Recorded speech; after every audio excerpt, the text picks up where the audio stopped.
Look at Adam and Eve. The Bible says they were naked in the Garden of Eden.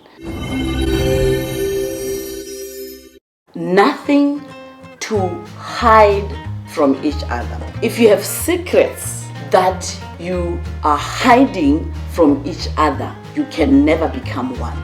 If you have fears that your partner may harm you or hurt you, you will never become one with your partner, because fear causes you to close. And when you are close, you can't receive from your partner. You can't open yourself to your partner, and you can't give because you are afraid that they might touch where you are protecting. Once in a relationship, somebody closes, they are protecting something. That which you are protecting will be a hindrance for you to give and receive.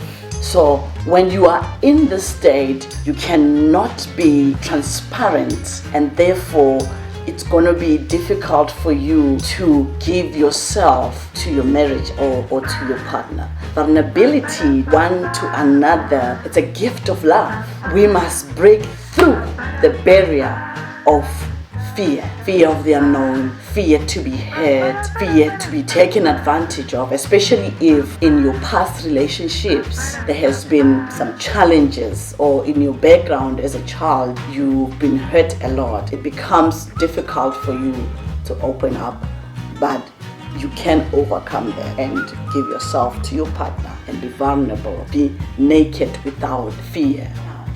Nothing to prove. If in a relationship you want to prove that you are independent, that you can do it without your wife, you can do it without your husband, it's not going to work. Look at Abraham and Sarah.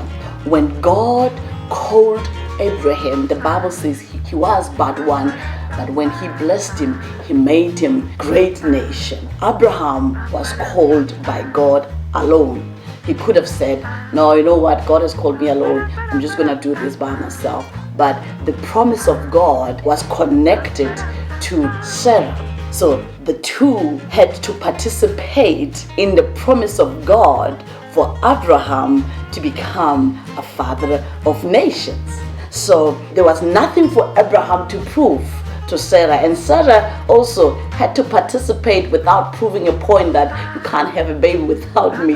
When God gives you a marriage, He wants to grow you together to greatness, and you have to humble yourself together in achieving God's purpose